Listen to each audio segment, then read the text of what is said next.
Welcome. It is Mitch I Am on YouTube. Obviously, if you're here, you know it is Mitch I Am on YouTube. But if you are here and you haven't clicked the subscribe button yet, please do. Trying to build the channel from nothing to something, so we'll see how that goes, right? Just a few videos in. So please subscribe if you can. Leave a comment, like the video, interact in whatever way you can. Green Bay turning the page after a Week 1 loss to Philadelphia. Now set their focus to the home opener against the Indianapolis Colts. They'll be without Jordan Love for that game against Indianapolis. Obviously a huge blow for the team. I saw the opening line actually favors the Colts by 3. So as of right now, Indianapolis a 3-point favorite coming to Green Bay to take on the Jordan Loveless Green Bay Packers. So we'll see how that goes. Wanted to dive into, usually the Packers are going to play on Sunday, right? And whether it's a noon kickoff or a 3:25 kickoff or whatever, it'll be a more structured week of content that comes out. But because the game was on Friday night, then we had more games on Sunday.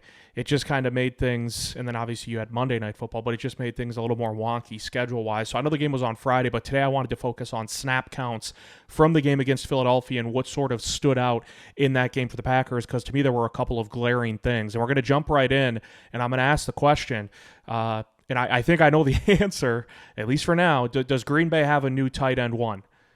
Is Tucker Kraft overtaking Luke Musgrave as the top tight end on this roster?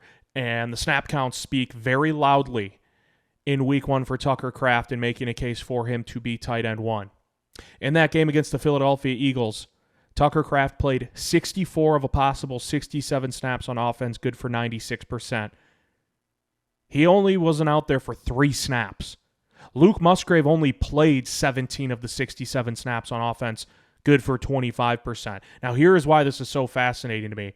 Some might say, hey, maybe it was a matchup thing. They like Tucker Kraft better against the Eagles than what they could have utilized Musgrave for. If that's your case, that's your argument. I'd want more supporting evidence as to why Tucker Kraft would be a better matchup against those Philadelphia safeties and linebackers than Luke Musgrave, instead of just sort of slinging that statement at the wall to see if it sticks. Here's why it's so fascinating to me. This is a guy in Tucker Kraft who had a pectoral injury in the offseason. He missed a lot of training camp. He missed weeks and weeks of training camp. Tucker Kraft didn't play in the preseason. Luke Musgrave obviously didn't play much. None of the main, starters did. But Tucker Kraft missed a lot of time this offseason. He was tight end 2 last year until Luke Musgrave suffered that injury against the Chargers. A lacerated kidney, lacerated spleen, whatever the injury was for Luke Musgrave. And then Tucker Kraft got elevated to tight end 1. But Musgrave was the second-round pick. Kraft was the third-round pick. That doesn't mean much. If someone outplays the other guy, they're going to get more playing time. The fact that Kraft missed a lot of the offseason, it made me think coming into Week 1, like, man, they're probably going to try to wean him into the lineup. You talk about guys having to shake off the rust, shake off the cobwebs. Tucker Kraft missed so much time this summer. I thought he'd for sure kind of get slowly brought into the fold for Green Bay. He played 64 of 67 snaps. And so the fact that he was out there for 64 of 67 and Musgrave was only out there for 17 of 67, and it's coming in an off-season or off an off-season where Kraft was pretty much off to the side because he was recovering from that pectoral injury, really shines a light on how Green Bay views this picture at tight end. And to me, it's Tucker Kraft as the number 1 and Luke Musgrave as the number 2. Now, Musgrave gives you more of a vertical threat, a guy who can stretch the field and be a matchup nightmare for defenses, because he's going to outrun linebackers and he's going to go up and contest balls better because of his height against safeties. And he can stretch that field vertically. Tucker Kraft's more of an all-around tight end. Is he going to beat guys deep like Musgrave can? Probably not. But he's a better run blocker. He's a tremendous check down option in that offense, and that's not like a slap-in-the-face comment. Like, you need your checkdowns in the offense. And the good thing about Tucker Kraft is when he is that checkdown option, he showed this many times last year, he can create after getting that catch. Like, he's not a checkdown option that you dump it off to and you're like, let's just get 2 or 3 yards. He's crafty in the open field. No pun intended. And so to me, the most glaring thing from the snap counts, Green Bay Week 1 against Philadelphia, there appears to be a new tight end 1 for the Packers. Tucker Kraft, who missed most of the offseason programs, comes right into Week 1 and plays 96% of the snaps opposed to just 25% for Luke Musgrave. And I don't think this was hey, we just like Kraft better in this matchup thing. I think this is Green Bay saying we like Kraft being an all-around tight end as our top dog in the pecking order right now. Mitch, I am on YouTube. Please subscribe if you haven't already. Appreciate the support as always. Going to just bop around a couple of other positions in no particular order. I wanted to start with tight end because I obviously thought that was the most important and the most glaring thing that stood out in the snap counts. And I will say this about Musgrave too. There are so many weapons in this offense depth-wise. Like, you look at a lot of these teams in the NFL, and you look at the wide receiver corps and then the tight end position for most teams, and there's usually 3, maybe 4 guys that are the go-to. And then those secondary pieces are really, really secondary. Like in the passing game in Miami, wide receivers and tight ends, I'm not including running back for the sake of this debate. You have Tyreek Hill, you have Jaden Waddle. Everything after that is kind of whatever. There's going to be guys that shine in certain weeks, in certain spots, and have a big game, breakout game. But for the most part, it's Tyreek Hill, Jaden Waddle, everyone else. Look in the NFC North. Just look at the Packers' own division. Like in Detroit, you have Amon-Ra St. Brown, you have Jamison Williams, and you have Sam Laporta. An incredible 3-headed monster, 2 at the wide receiver, 1 at the tight end. After that, it's kind of shaky. It's kind of hit and miss. Minnesota, Justin Jefferson, Jordan Addison, TJ Hawkinson when he's healthy at tight end. A really, really good 3-headed monster. 2 wide receivers, 1 tight end. After that, pretty hit and miss. You look at Green Bay, any given week, it can be Watson having the big game, Dobbs having the big game, Jaden Reed went off against Philadelphia week 1. It could be Dontavian Wicks, and then it could be Tucker Kraft or Luke Musgrave. Like, there are 6 legitimate viable options that any given week for this Packers offense in the passing game can erupt and have the big game. And it was Jaden Reed in week 1 against the Eagles. So I don't think Musgrave's going to be completely out of the picture and completely invisible, but he's going to have to work and really show some things, I would imagine, in practice to sort of elevate and earn more snaps. I was curious to see how much Green Bay would use the 2 tight end set with both of them on the field. It was pretty much the Tucker Kraft show.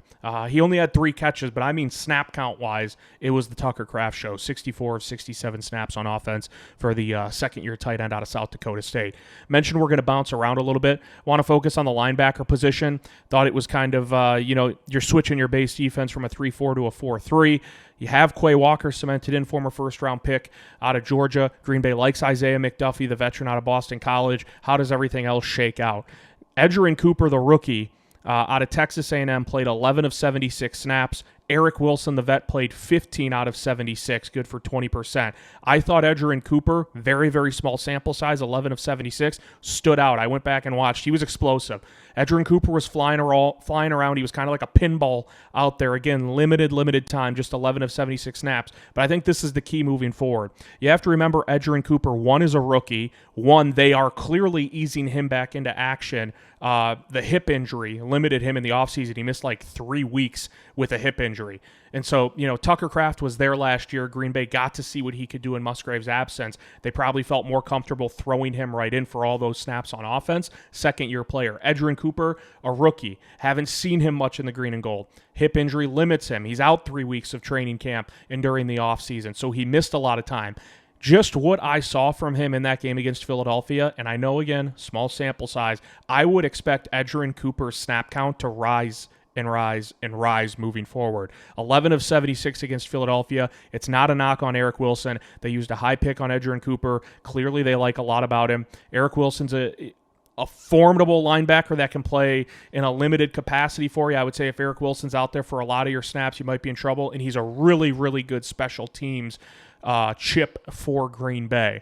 But Edgerrin Cooper didn't play much against Philadelphia. Circle that name, just remember it, because I thought he really stood out when I went back and watched just his 11 snaps on the field against Philadelphia. Wide receiver, we talked tight end. Wide receivers, always going to be a fascinating case to look at, again, because it's any given week can be any given guy. But I just wanted to hit on how things broke down. Dobbs played 58 out of 67 snaps. Reed was second, 48 out of 67. Watson, 42 out of 67.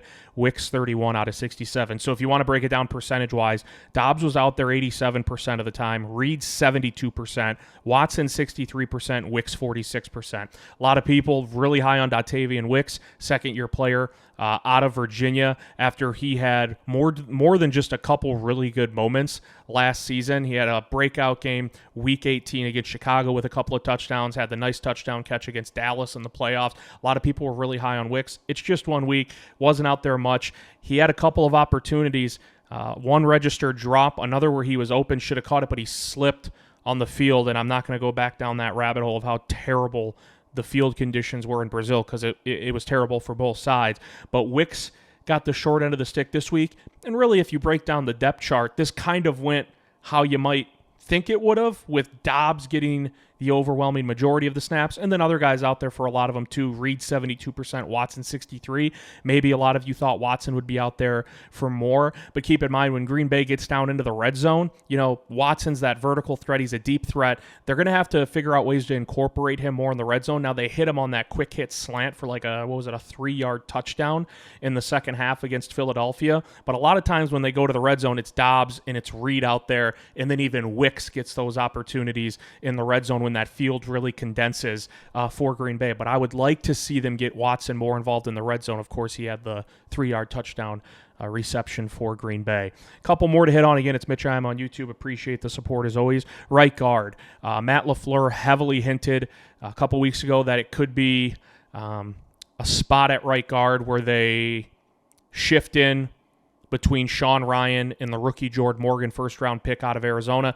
That's pretty much what they did against the Eagles. Ryan did get 63% of the snaps at right guard. Jordan Morgan got 42%. And when Josh Myers went down, the same play that Jordan Love went down, there were like 2 plays after that. Both of them were out on the field then, I believe, when I went back and watched. But about a 60-40 timeshare, time split there at right guard between Sean Ryan and Jordan Morgan. I would expect that to be the case going forward. We've seen Green Bay do this in the past, so it's not really surprising, or it shouldn't be to anyone, especially with Matt LaFleur hinting at it a couple weeks ago and then seeing it break down like that in week 1. I've used the term bell cow to describe Josh Jacobs, running back that comes over from the Raiders on a few occasions on a couple of these videos.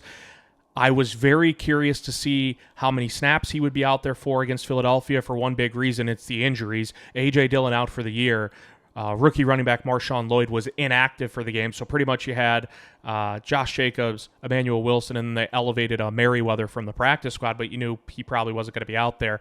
And in this game, it went 73% Josh Jacobs, 24% Emmanuel Wilson. Felt like even more than that. There was that one drive where Emmanuel Wilson had back-to-back really, really good runs when Green Bay's run game had been bottled up to that point. Josh Jacobs really found his footing in the second half, busting off a couple of big runs. One got called back on a Rasheed Walker hold on the left side, but even besides that, Jacobs was able to break free more consistently in the second half. I personally, when I saw the snap counts, this one stood out to me just because it felt like, to me, it was more of an 85-15% split between Jacobs and Wilson. It just seemed like Josh Jacobs was always out there, but it was indeed 73-24% on the running back split.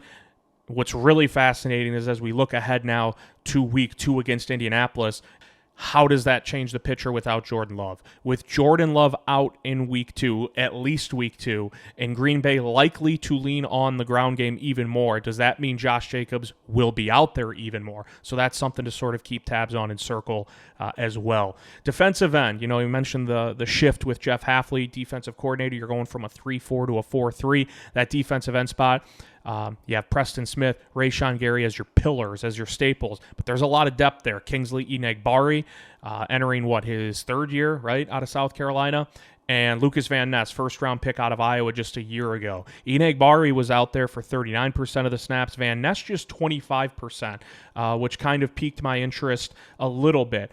I'm assuming, and I know it's never safe to assume, but I would assume that as the year carries on, we're going to see that tick up for Van Ness. Just 25% of the snaps played defensively in that first game. I love Enagbari. I'm not saying Van Ness is going to take away snaps from Kingsley necessarily, but when you have that 4-man rotation and Preston Smith and Rashawn Gary are going to chew up a lot of that playing time, I would still expect Hafley to figure out different ways perhaps to incorporate Van Ness, maybe try to scoot him in on the inside for a few snaps. Can you imagine one side of the defensive line that potentially could have Rashawn Gary with Van Ness next to him on the inside? I think that'd be awesome just to maybe experiment with. Now that would take a nick out of some of the snaps for the interior of the defensive line, guys like Clark, Slayton, Wyatt, things of that nature. But Green Bay's got to figure out more ways to get Van Ness involved. Again, it's just 1 week. Not going to overreact to it, but I will overreact or I will react accordingly if we're carrying into week 4, 5, 6, and 7 and Van Ness is sticking around that 25% mark of snaps played in a game. Then I'll start to wonder what the heck's really going on. And finally, Evan Williams, rookie safety out of Oregon. I thought he'd be used in certain packages for Green Bay. He played 0 snaps defensively. Nothing crazy. I just wanted to note that because I thought they would find ways to incorporate him. Again, maybe it was a matchup thing. They obviously like Keyshawn Nixon in the slot. Didn't know if Williams could slide down there or if you slide McKinney down to the slot and then kick up Williams to that spot and play him next to Bullard on the back end. Javon Bullard, the rookie safety out of Georgia, did play every defensive snap along with the X-Man, Xavier McKinney. But the rookie Evan Williams, I wouldn't expect him to continue to get 0 snaps. I think they'll find ways to slide him in certain packages against certain matchups as well. And then the last one I wanted to point out, I thought Green Bay found and I still believe this, I thought they found a diamond in the rough last year, 7th-round pick, cornerback out of Kentucky, Carrington Valentine, who, when injuries popped up with Stokes, with Jair, with other guys last year, Carrington Valentine was thrown directly into the fire by Green Bay. He had to be because they didn't have many other options, and I thought he had a really, really solid rookie season. I expect him to be a big part of the picture going forward. Young cornerback, not afraid of the moment, not afraid of the spotlight. He played just 9 snaps defensively. You have Jair, you have Eric Stokes, who hopefully will both stay healthy, but like some of these other guys, would assume they find ways to get Carrington involved, but just 9 snaps played against Philadelphia. Again, it's Mitch. I am on YouTube. Please subscribe, show support if you can. Appreciate it as always. The overall takeaway from this one, Green Bay appears to have a new tight end number 1 on the depth chart, and his name is Tucker Kraft. We'll dive more into the matchup against Indianapolis in videos later on throughout the week. We'll see you next time.